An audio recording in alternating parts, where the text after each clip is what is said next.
بما نزل على محمد وهو الحق من ربهم كفر عنهم سيئاتهم وأصلح بالهم ذلك بأن الذين كفروا اتبعوا الباطل وأن الذين آمنوا اتبعوا الحق من ربهم كذلك يضرب الله للناس أمثالهم.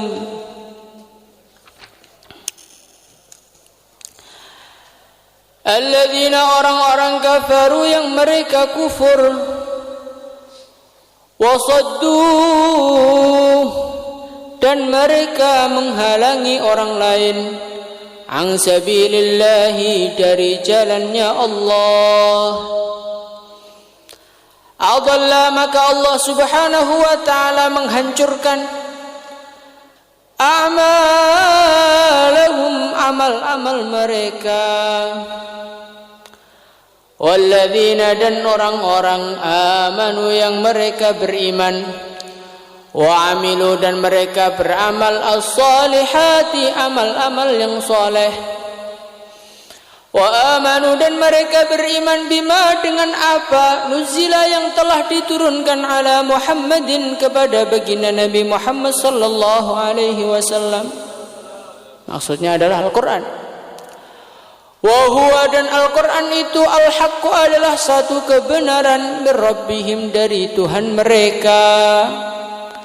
Kafara maka Allah subhanahu wa ta'ala menghapuskan anhum dari mereka sayyiatihim keburukan-keburukan mereka, wa aslaha dan Allah subhanahu wa ta'ala memperbaiki balahum keadaan mereka.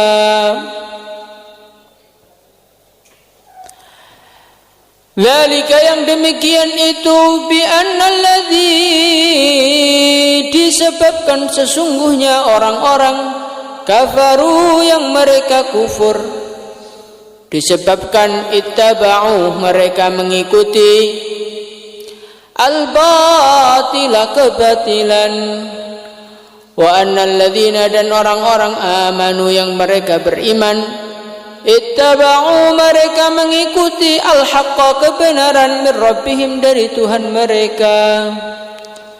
Kadzalika yang seperti itulah yadribu Allah menjelaskan, yadribullahu Allah menjelaskan linnasi kepada manusia amsalahum perumpamaan mereka atau keadaan mereka.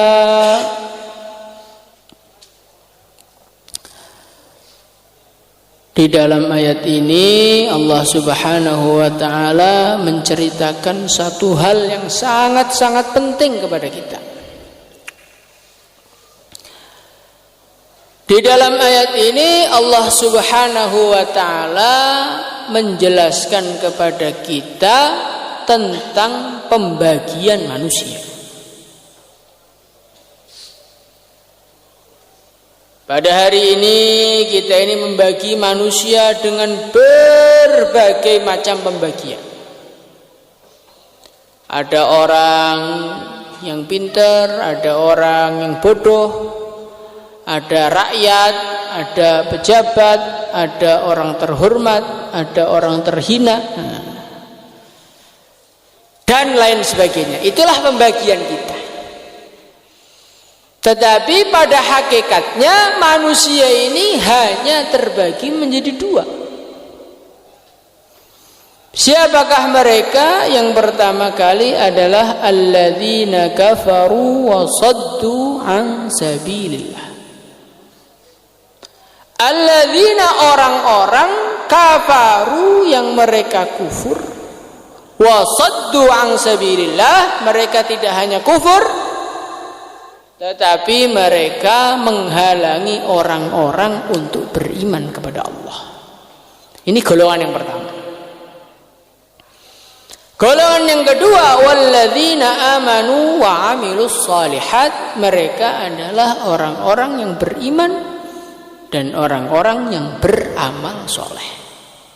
Inilah hakikatnya pembagian manusia. Mau manusia itu modelnya kayak apa, pimpinan kayak apa, kalau nggak iman ya berarti dia masuk golongan orang-orang kafir. Mau orang itu jeleknya kayak apa, miskinnya kayak apa, kalau ada iman ya berarti dia itu masuk golongan orang yang beriman. Kenapa manusia ini hanya terbagi menjadi dua? Karena di akhirat itu tempatnya juga dua. Fariqum fil jannah wa fariqum fis sa'ir. Di dalam ayat ini Allah Subhanahu wa taala membagi manusia ini menjadi dua bagian. Yang satu yaitu orang kafir, yang kedua yaitu orang iman. Di sini ada satu pelajaran ini kan. Maka kita ini bagi manusia ya jadi dua ini aja, nggak usah ditambah-tambahi. Ada Muslim NU, Muslim Muhammadiyah, ada Muslim Syura Alami, ada Muslim Nidumuddin, ada Muslim nggak beraliran, ada Muslim ini dan lain seperti itu. Itu pembagian dari mana? Apakah pembagian seperti itu ada di dalam Al-Quran? Tidak ada. Yang ada ini walladzina amanu wa amilus shalihat. Yang ada ini adalah orang iman dan orang yang amal soleh. Itu lawannya orang kafir. Ya sudah, itu aja. Asalkan dia ini asyhadu an la ilaha illallah wa asyhadu anna muhammadar rasulullah fahuwa minna. Nah, ini harus kita tanamkan dalam hati kita. Karena di Quran itu pembagiannya cuma dua aja. Kalau nggak iman ya kafir, gitu aja. Maka siapapun yang di dalam hatinya tertulis, tertancap, terukir la ilaha illallah muhammadur rasulullah fahuwa ikhwanuna, maka dia adalah saudara kita. Huwa akhuna, dia adalah saudara kita. Paham? Ini penting, ini harus kita tanamkan. Kalau pemahaman seperti ini tidak ada, akhirnya nanti umat itu akan kita pecah belah, akan kita cincang-cincang menjadi bagian-bagian yang tidak jelas. Gak cocok dengan kita, bikinkan golongan sendiri. Gak cocok dengan kita, bikinkan grup sendiri. Akhirnya amanu wa amilus sholih sudah gak ada. Yang ada adalah nama organisasi dia. Yang ada adalah nama kelompok dia. Nah, ketika orang Islam ini dipencar-pencar seperti ini, fatafshalu wa tadhhaba rihukum, yang terjadi adalah tercerai-berai dan tidak ada kehebatan dan kekuatannya. Maka kita ini kalau bagi-bagi orang itu ikut Allah Subhanahu wa taala saja, insyaallah ya. Allah bagi manusia itu ada iman, ada kafir, satunya surga, satunya neraka, ya sudah ini aja.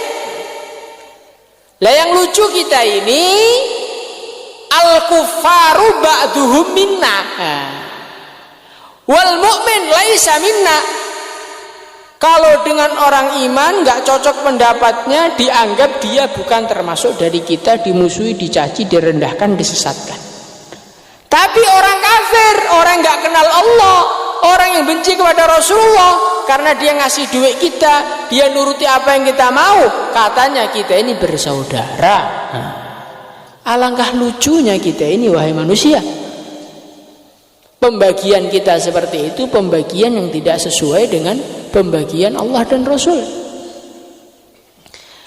Maka Allah Subhanahu wa taala menceritakan pembagian manusia. Yang pertama, alladzina kafaru wa saddu an sabilillah. Yang kedua, alladzina amanu wa amilus shalihat. Bagaimanakah nasib mereka berdua? Nasib mereka berdua yang pertama, ahbata a'malahum, adalla a'malahum.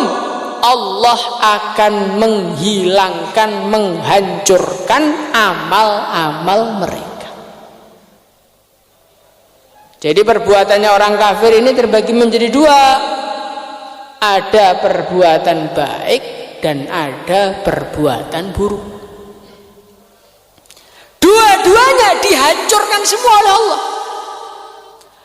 Perbuatan-perbuatan baik mereka karena tidak disertai dengan iman, karena tidak disertai dengan ikhlas, karena tidak disertai dengan taqarrub ilallah subhanahu wa ta'ala, fa'amaluhum katturab, maka amal mereka seperti debu yang ketika datang hujan hilang semua tanpa tersisa.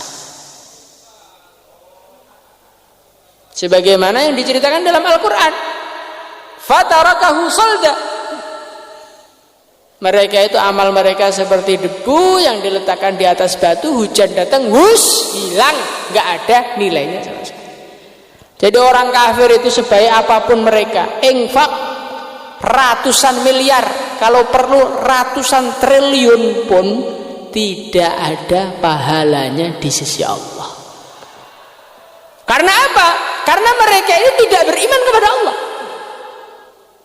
Mbak, itu saya lihat orang kafir itu lebih baik daripada orang beriman. Iya, walaupun dia infaknya lebih baik, lebih ini, nggak ada iman, ya nggak ada nilainya. Contohnya gampangan saja, kita ini masuk di perpustakaan sebuah sekolahan, maka semua buku yang di situ kita baca, semua soal-soal imtihan yang di situ kita kerjakan, dan benar semua. Apakah kita akan mendapatkan ijazah? Dapat apa enggak? Enggak akan dapat. Loh, saya ini sudah ngerjakan semua loh. Saya ini sudah membaca semua buku yang di sini, lebih pintar daripada orang paling pintar di sini. Iya Tuhan. Tetapi salahnya Tuhan itu satu. Apa? Enggak daftar.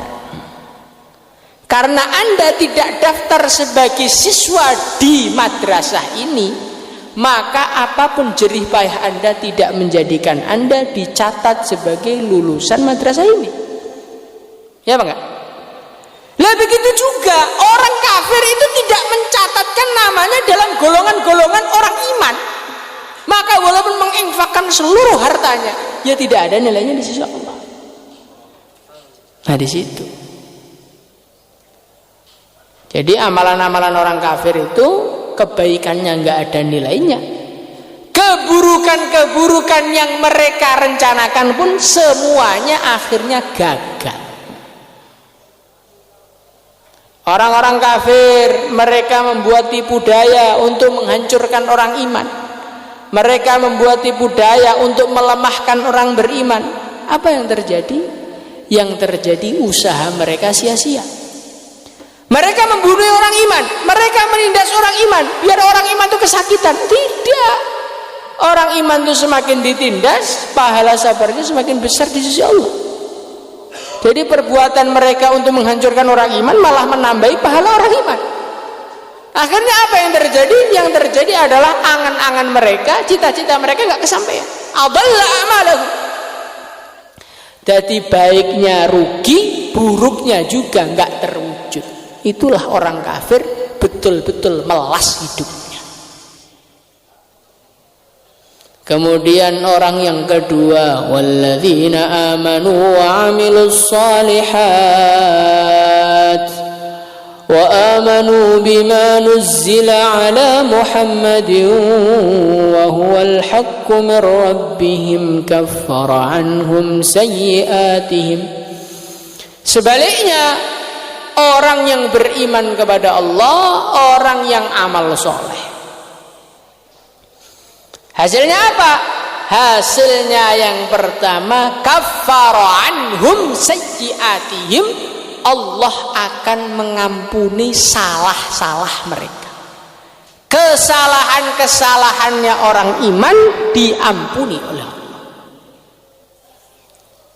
Jadi orang itu kalau sudah beriman, salahnya itu diampuni. Enak jadi orang iman. Ini menunjukkan apa? Menunjukkan orang iman itu rata-rata punya salah juga. Orang iman itu punya salah juga, tetapi kesalahannya diampuni. Orang yang nggak punya salah, pasti nggak punya salah itu adalah para nabi dan para rasul saja. Selain para nabi, para rasul itu mungkin berbuat salah. Maka di dalam Al-Quran Allah Subhanahu wa ta'ala bercerita mengenai ciri khasnya atau kriteria orang-orang yang takwa. Wasari'u ila maghfiratin min rabbikum wa jannatin 'arduha as-samawati wal ardu u'iddat lil muttaqin الذين ينفقون في السراء والضراء والكاظمين الغيظ والعافين عن الناس والله يحب المحسنين. Allah bercerita mengenai orang takwa. Orang takwa itu siapa tuh?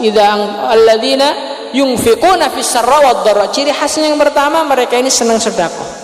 Punya duit nggak punya duit, lagi melarat lagi kaya, sedekah terus. Wal kadhiminal ghaidha, mereka ini adalah orang yang menahan amarahnya. Wal afina 'anil nas, memaafkan manusia. Wallahu yuhibbul muhsinin. Walladzina idza fa'alu fahisyah, kemudian tanda yang selanjutnya, ciri khas orang takwa, idza fa'alu fahisyah, ketika mereka berbuat keburukan, mereka istighfar kepada Allah. Zakarullah fastaghfaru lidunubi. Mereka ingat kepada Allah dan mereka minta ampun kepada Allah. Jadi orang berbuat buruk itu asalkan cepat tobat, tidak mengeluarkan dia dari derajat muttaqin. Itulah keuntungannya orang beriman. Kaffara anhum sayyi'atihim, orang-orang yang beriman dan orang-orang yang beramal soleh, hasilnya apa? Hasilnya diampuni dosa-dosanya. Berarti kita ini punya dosa, tapi diampuni oleh Allah insyaallah. Syaratnya apa? Imannya benar, amalnya benar. Allah tidak mengatakan walladzina amanu saja, tapi alladzina amanu wa amilus shalihat. Amilu, mereka beramal, as-shalihat kalau menurut kiai dulu artinya shalihat itu adalah amal-amal yang sesuai dengan keimanan dia. Selagi amalmu itu belum sesuai dengan iman, berarti belum soleh. Sholihun kan pantas pas ini, pantas sesuai soleh. Hada salihun lak, hada thawb salihun lak. Ini baju ini pantas kamu pakai, cocok untuk kamu. Nah, kita ini amal soleh itu maksudnya amal kita ini cocok sesuai dengan status kita sebagai orang iman. Orang iman, sholat, ini namanya amal soleh. Karena sholat itu sesuai dengan iman. Kalau orang iman ngerokok itu gimana? Sholat enggak? Ya jelas enggak. Ya jelas enggak. Kenapa enggak? Karena amalan dia ini tidak sesuai dengan tuntunan imannya. Orang tuh kalau merasa dilihat oleh Allah, orang tuh merasa diawasi oleh Allah, diberi rezeki oleh Allah, enggak bakal dia ini berani merusakkan titipan dari Allah, itu enggak bakal. Paru-paru badan kita itu titipan semua, sama Allah suruh gunakan untuk ibadah. At-tanafus bi duni ghaflah, biar kita ini napas tanpa lalai kepada Allah, ingat terus kepada Allah. Lah kok malah paru-paru yang bersih di fogging, dimasuki asap. Bagaimana itu? Soleh nggak? Tidak. Maka yang dijanjikan oleh Allah kafara anhum sayyi'atihim, orang-orang yang iman dan amal soleh. Maka kita ini usaha bagaimana menyesuaikan amal kita dengan iman kita, insyaallah ya. Wa aslaha balahum, dan Allah subhanahu wa ta'ala memperbaiki keadaan mereka. Jadi orang itu kalau iman kepada Allah itu tambah hari keadaannya semakin baik, semakin baik, semakin baik. Hatinya semakin baik, keluarganya semakin baik, teman-temannya semakin baik, keadaannya semakin baik. Itulah kalau iman itu betul-betul wujud dalam kehidupan kita. Contohnya kita lihat keadaannya baginda Nabi di kota Mekah, diusir, dimarahi, tapi taskilan tambah terus kan, tambah. Kemudian pindah ke Madinah, tambah baik, puncaknya 124.000 menjadi taskilan baginda Nabi. Coba dakwah 23 tahun taskilahnya 124.000. Coba kita pikir, itu yang hadir di haji wada saja. Itu yang hadir di haji wada. Lah yang nggak datang karena uzur lebih banyak lagi. Kalau ceritanya Pak B dalam bayan itu, awal-awalnya orang-orang di Madinah itu adalah 1.500. Kerja 10 tahun jadi 124.000 orang atau 100.000 orang menurut Imam Syafi'i. Jadi keadaan orang iman itu semakin hari semakin baik. Kok kita ini semakin hari semakin buruk? Berarti imannya nggak benar.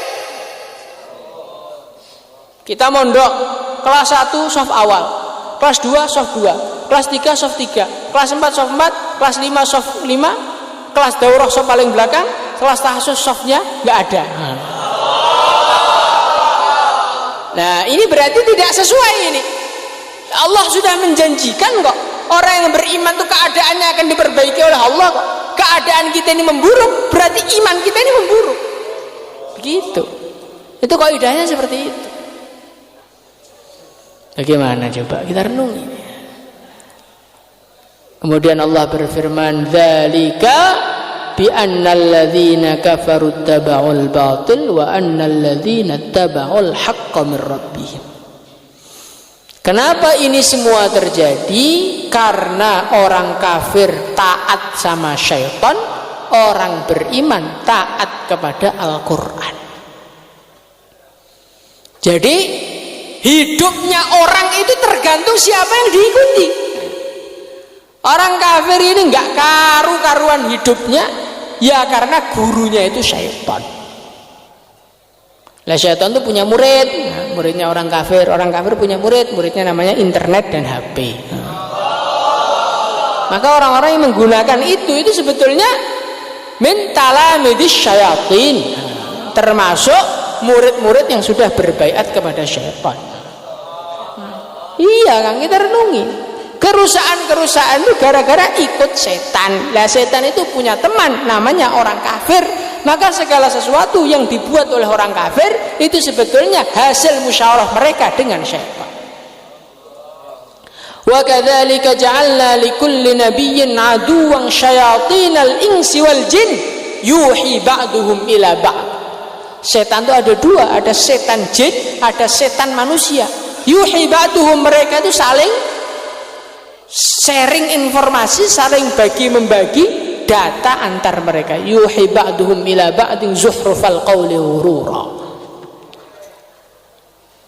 Maka kita ini hidup ini kita lihat, tidak cukup kita ini ngaku iman tok. Guru kita itu siapa? Panutan kita itu siapa? Yang kita jadikan pedoman dalam hidup itu siapa? Tanyakan kepada diri kita. Kadang-kadang kita ini beriman tapi kiblatnya ke Amerika, kiblatnya ke Eropa. Enggak, Pak, saya itu kiblatnya ke Ka'bah, iya. Tetapi kalau seleranya masih sama dengan orang kafir. Orang kafir hobi bola, kita ikut hobi bola. Orang kafir suka keliling-keliling dunia, enggak jelas wisata, kita juga ikut-ikutan. Berarti hati kita ini ittaba'us syayatin wala yattabi'ul haq, tidak ikut kebenaran.